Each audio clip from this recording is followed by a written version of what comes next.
Good morning बच्चों। आज आप लोग एक्सरसाइज 4.5 में क्वेश्चन नंबर 12 से हम लोग आज शुरुआत करेंगे। आप लोगों को क्वेश्चन नंबर 11 तक के सवालों को समझाया गया था।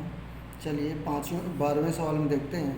लिखा हुआ यदि ए बराबर ये आव्यूह है और बी बराबर ये दूसरा आव्यूह है तो सत्यापित कीजिए कि ए बी का इन्वर्स या कह सकते हैं ए बी का व्युत्क्रम बराबर बी का व्युत्क्रम गुणे ए का व्युत्क्रम है। यानी हमें इस स्टेटमेंट को हमें सत्यापित करना है। तो देखिए इन्वर्स लिखा हुआ है, तो अगर हम पहले लेफ्ट हैंड साइड लेके हल करें तो पहले हमें ए गुणे बी का मान निकालना पड़ेगा, और जब हम ए गुणे बी का मान निकाल लेंगे तो उससे जो हमें आव्यूह प्राप्त होगा उसका फिर हम व्युत्क्रम आव्यूह निकालेंगे। ठीक है, ये हल करने का तरीका हुआ इसके लेफ्ट हैंड साइड को।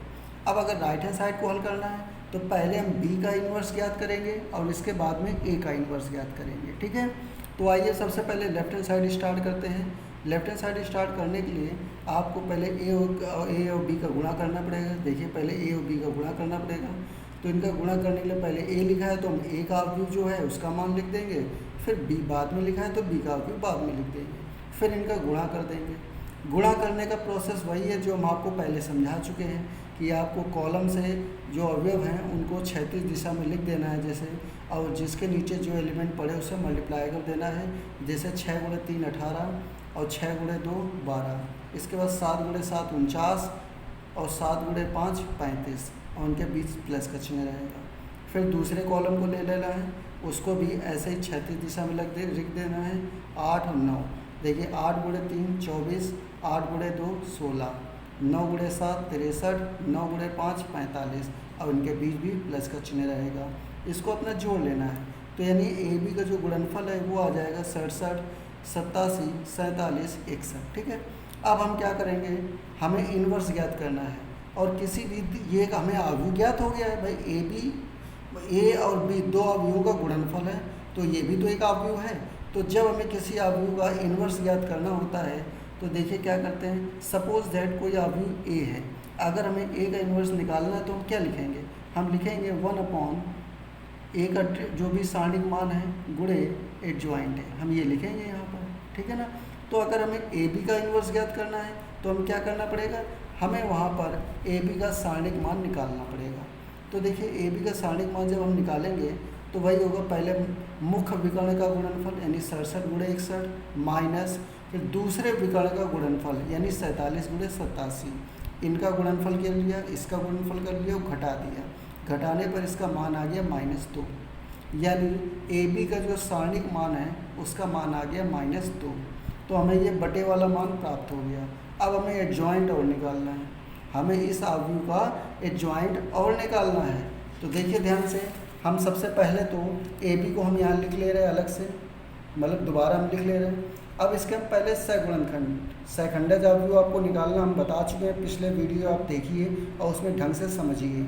यहाँ आपको सिर्फ शॉर्ट में हम समझाते हुए चल रहे हैं कि कैसे क्या निकालना है बस।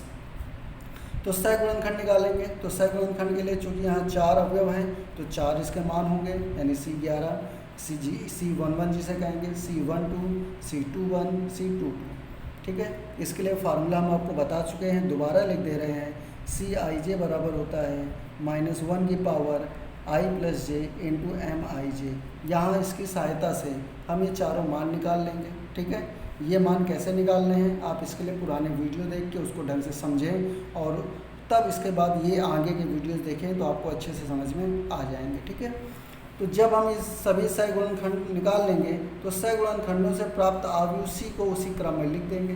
भाई इसको देखिए कैसे लिखा जाता है, इसको लिखने का वही तरीका होता है जैसे अवयव लिखे जाते हैं।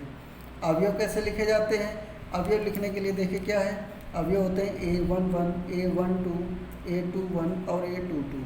तो यहाँ पर देखिए इसको कैसे लिखेंगे, इसको लिखेंगे C11 C12 C21 C22। जैसे अवयव लिखे हैं वैसे उनके सैगुणनखंडों को हम लिख देंगे यहाँ पर। ठीक है, अब फिर इसका हम परिवर्त निकाल लेंगे। जब हम इसका परिवर्त निकालेंगे तो इसका परिवर्त ही होता है एडजॉइंट। ठीक है, किसी भी दिए गए आव्यूह का एडजॉइंट जो होता है, सैखंडज जो होता है, हिंदी में सैखंडज कहते हैं, अंग्रेजी में एडजॉइंट कहते हैं।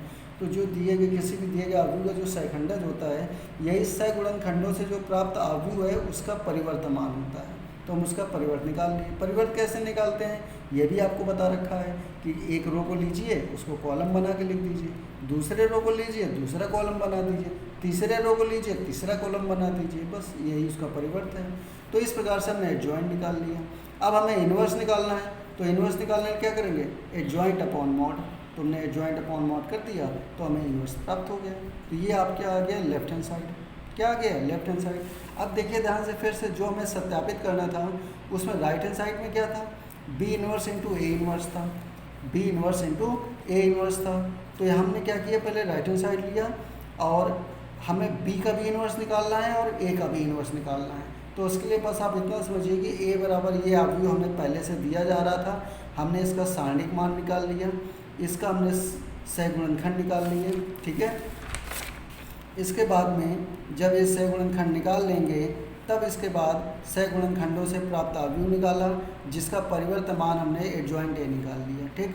जब एडजॉइंट ए आ गया तो फिर ए इन्वर्स का फॉर्मूला हो जाएगा एडजॉइंट ए अपॉन ए का सारणिक मान, और उन दो उसमें ए का सारणिक मान रख दिया, एडजॉइंट ए का मान रख दिया।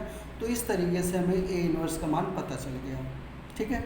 अब ऐसे ही पूरा प्रोसेस बी में भी होगा। बी बराबर अवयव दिया जा रहा है, हम बी का सारणिक मान पहले निकाल लेंगे, फिर उसके अवयव के सहगुणनखंड निकालेंगे, सहगुणनखंडों से इसके बाद प्राप्त अवयव निकाल लेंगे, उसका फिर क्या करेंगे, सहखंडज अवयव निकालेंगे, ठीक है ना।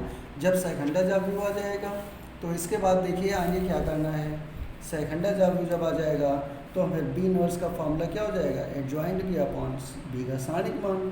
तो बी का सारणिक मान यहाँ रख देंगे और एडजॉइंट बी का मान रख देंगे, तो ये आपका आ गया बी इन्वर्स। तो प्रोसेस वही है, इन्वर्स का मतलब क्या है, अब इन्वर्स चाहे जितने सवाल आ जाएं तरीका वही है, ठीक है ना। तरीका वही है कि आप एडजॉइंट निकालिए, उसका सारणिक मान निकालिए, बटे में रख दीजिए, बस। तो इस प्रकार से बी इन्वर्स ए इन्वर्स निकालने के लिए क्या करेंगे, पहले बी इन्वर्स का मान रखेंगे, बाद में ए इन्वर्स का मान रखेंगे और इन दोनों का गुणा कर देंगे। जब गुणा करेंगे तो आपका मान निकल के आ जाएगा, और ये हम देखेंगे कि जो लेफ्ट हैंड साइड में मान निकला था वही यहाँ पर निकल रहा है, यानी हमारा मान क्या हो जाता है, सत्यापित हो जाता है, ठीक है। तो इस तरीके से आपको क्वेश्चन कंप्लीट करना है। ऐसे देखिए क्वेश्चन नंबर 14 के लिए, 14 में अवयव ए बराबर दिया जा रहा है और कह रहा है कि इसके लिए ए और बी ऐसी संख्याएं ज्ञात कीजिए ताकि A square plus small A into capital A plus small B into I बराबर ओ हो, ठीक है। तो हमें क्या करना है, ए बराबर अवयव दिया जा रहा है और हमें इस समीकरण, एक समीकरण दिया जा रहा है, हमें इसको हल करके हमें ए और बी का मान निकालना है, ये हमारा सवाल है। तो सबसे पहले हम क्या करेंगे, हम ए स्क्वायर की जगह ए स्क्वायर का मान रख देंगे, कैपिटल ए की जगह कैपिटल ए का मान रख देंगे, कैपिटल आई की जगह कैपिटल आई का मान रख देंगे, और फिर इसके बाद कैपिटल ओ की जगह शून्य अवयव होता है तो शून्य अवयव रख देंगे। तब इसके बाद इसको हम हल करेंगे। तो उसके लिए हमें ए स्क्वायर का मान पहले निकालना होगा। तो ए स्क्वायर का मान हम निकाल लेंगे ए गुणा ए करके, तो ये भी ए है, ये भी है, ए गुणा ए किया, हमने इसको हल कर लिया और ए स्क्वायर का मान निकाल लिया। तो गुणा करने का तरीका फिर से वही है कि आप पुराने वीडियो ढंग से समझिए, तभी आप आगे के ये जो क्वेश्चन समझाए जा रहे हैं तभी अच्छे से समझ में आएंगे आपको, ठीक है भाई। तो ए स्क्वायर का मान आप पहले निकाल लीजिए। जब ए स्क्वायर का मान निकल आएगा तब इसके बाद आप लोग क्या करेंगे कि जो हमें एक समीकरण दिया जा रहा था उसका प्रयोग कर लेंगे। क्या समीकरण था, A square plus small A into capital A plus B into small B into capital I बराबर हो। तो यहाँ पर आप मान रख देंगे। तो सबसे पहले हमने ये ए स्क्वायर का मान रखा है प्लस स्मॉल ए, फिर कैपिटल ए का मान रख दिया है। कैपिटल ए का मान क्वेश्चन में दिया जा रहा था और कैपिटल इसमें ए स्क्वायर का मान अभी अभी हमने आपके सामने गुणा करके निकाल दिया है, ठीक है। प्लस बी इंटू आई का मान, आई क्या होता है, इकाई अवयव होता है, और इकाई अवयव हमेशा दिए गए अवयव के ऑर्डर में रखा जाता है। दिया गया अवयव 2/2 है तो जो इकाई अवयव है वो भी 2/2 ऑर्डर में रखेंगे। बात समझ में आ गई आपको। बराबर ओ इज अ नल मैट्रिक्स, यानी शून्य अवयव होता है तो हम ये भी उसी ऑर्डर में शून्य अवयव रख देंगे। शून्य अवयव मतलब ऐसा अवयव जिसके सारे अवयव शून्य हो, ठीक है। अब क्या करेंगे, अब एक अंदर गुणा कर देंगे। तो जब किसी अचर राशि का किसी अवयव में गुणा करते हैं तो उसके प्रत्येक अवयव में गुणा हो जाता है, यानी ए का गुणा सभी में कर देंगे। तो देखिए 3a 2a और इधर करेंगे तो a, ठीक।